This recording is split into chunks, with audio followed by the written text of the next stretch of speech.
Fellow Ghanaians, I'm speaking to you tonight from the headquarters of the New Patriotic Party (NPP) as its presidential candidate for the elections scheduled for Monday, 7th December. 4 years ago, in 2016, the people of Ghana bestowed on me and the NPP the great honor of electing us to run the affairs of our beloved country. We had presented a clear plan to turn the fortunes of Ghana around, and the people of Ghana gave us a clear and unequivocal mandate with decisive victories in the presidential and parliamentary elections to do so. The abysmal state of affairs we met on assuming office demanded that we set to work immediately, and that is what we did. I'm proud to say that in 4 short years, we have delivered on the promises we made. Some of the achievements are headline-grabbing because our opponents were not only skeptical, but openly ridiculed us that we could not do them. We introduced the free SHS program in the very first year of our administration. And the first group have just graduated with excellent results, the best in many, many years, much to the dismay of the naysayers. It took courage and it took hard work. But above all, I believe we were able to do it because we believe in it. We heard the former president and current NDC presidential candidate tell the nation that if he had the extra 2 billion cedis we had budgeted for education, he would put it to better use and not use it to pay for free SHS. We accept the backhanded compliment he has given by now trying to claim credit for the introduction of the policy he had dismissed and campaigned against so vigorously. There have been numerous moving testimonies from lots of people across the length and breadth of the country, narrating how but for the free SHS, they would not have been able to continue school.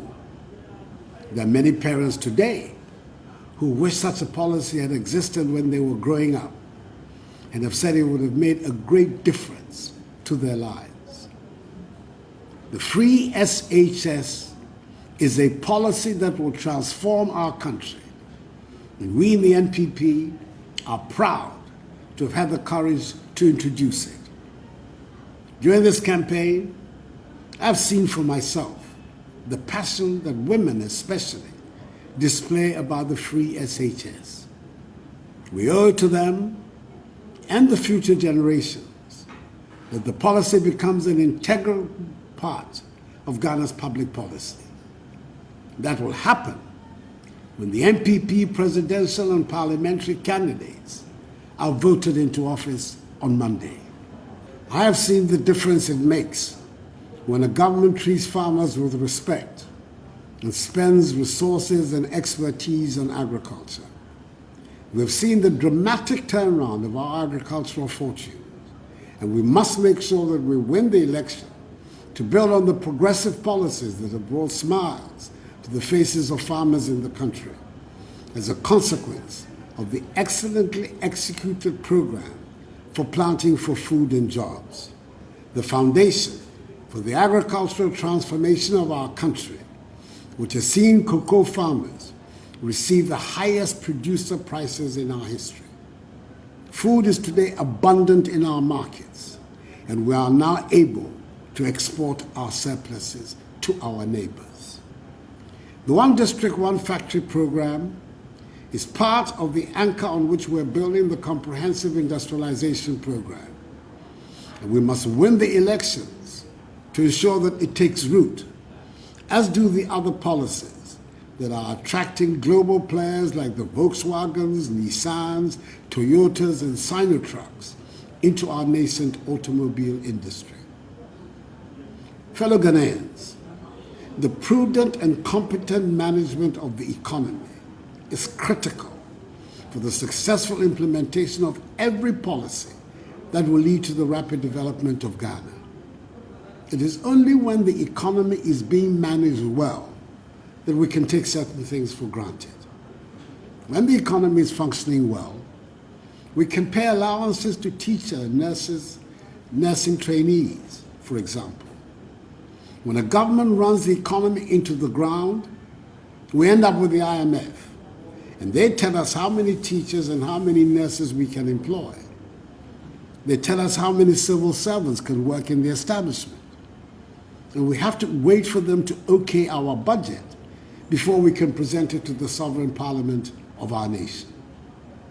My dear friends and fellow Ghanaians, never again should we allow the management of our economy to get into the hands of people who will lead us into another financial and banking crisis. Cleaning up after the NDC is far too much work and cost. We should use such energies to harness the dynamism and enthusiasm of our young, innovative people to build Ghana. The NDC have shown that the economy is not safe in their hands. For 5 years, they kept us under doomsday. We have ended doomsday and put an end to the frustrations and havoc caused by doomsday in our daily lives.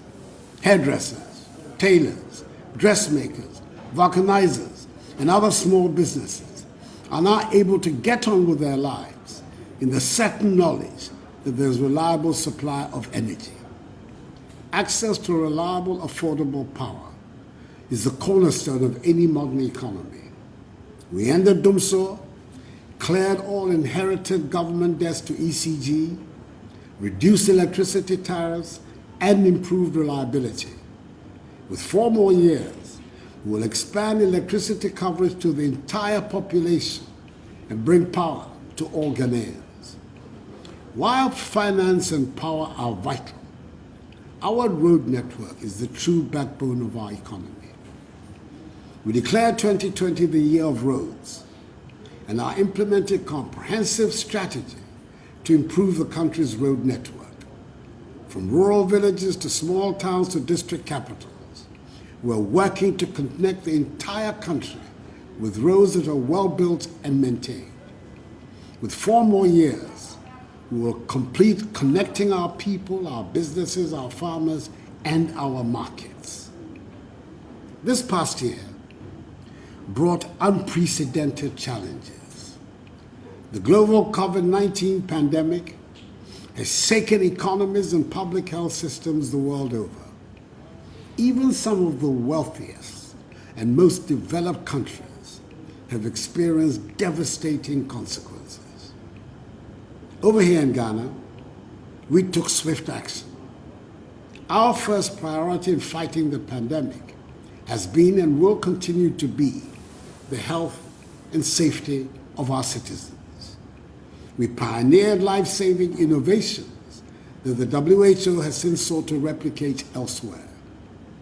Our success thus far is a testament to the tireless efforts of our public health managers, frontline health workers, hospital staff, contact tracers, and so many others who have dedicated themselves to the fight against this pandemic and to the grace of the Almighty. They have done their country a great service, and we thank them.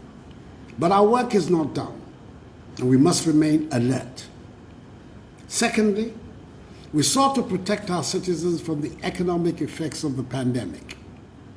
As part of our COVID-19 response, we made sure Ghanaians had access to electricity by offering it for free for 6 months to Lifeline customers, and at a 50% discount for 3 months to all other customers.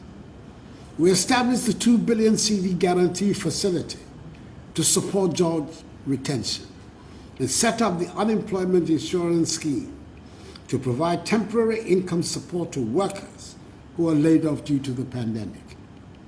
In addition, we have taken steps to resolve the problem of infrastructure deficit in the healthcare system once and for all. And that is what has led to Agenda 111 and the start of the building of hospitals around the country. We're upgrading district hospitals where they exist and establishing new ones where they don't. We're also investing in our next generation of Ghanaian doctors and nurses. In 4 short years, we've cleaned up the mess it took the NDC 8 years to create. We've exited the IMF bailout program and established a strong foundation on which to build. We're now poised for growth, for prosperity, and for progress. Ghana's stature in the world has been restored.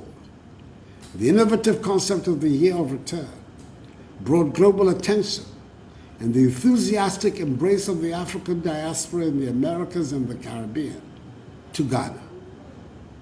The NPP government has rebuilt investor confidence and restored our international reputation.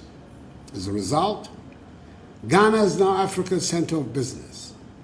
In recognition of our sound economic performance and good governance, we have been chosen to host the Secretariat of the Africa Continental Free Trade Agreement.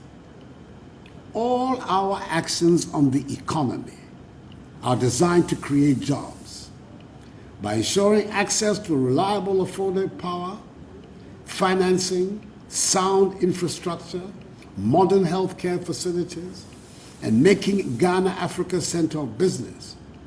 We are creating an enabling environment for investment, growth, and job creation. We're transforming into a world-class economic hub which will benefit every single Ghanaian. As the Constitution of the Republic demands, we are back before the country to ask for a renewal of our mandate to continue to do more of what we have been delivering. We've presented the people with a vision for the next 4 years to protect our progress and transform Ghana for all. Our campaign has been one of substance, one of vision, and one of sound policies and programs that will improve the lives of our people. It is a campaign of which we can all be proud. Fellow Ghanaians, we should be proud of what we have achieved in 4 short years, but our work is not done. My promise to you now is that in our next term, we will continue to deliver policies and programs that will improve the lives of all Ghanaians for years to come. I am determined to leave no child, family, or community behind. We shall succeed together. On Monday, 7th December, I humbly ask for your vote. I ask that you vote number 1 on the ballot for the president for an outright first-round victory, and for your MPP parliamentary candidates for a clear majority in the parliament. Everybody who supports the work that we are doing should come out and vote the elephant on both the presidential and parliamentary ballots. The new patriotic party has proven what competent, passionate leadership can do. Together, we will secure a decisive victory and a clear mandate for 4 more years to do more for you.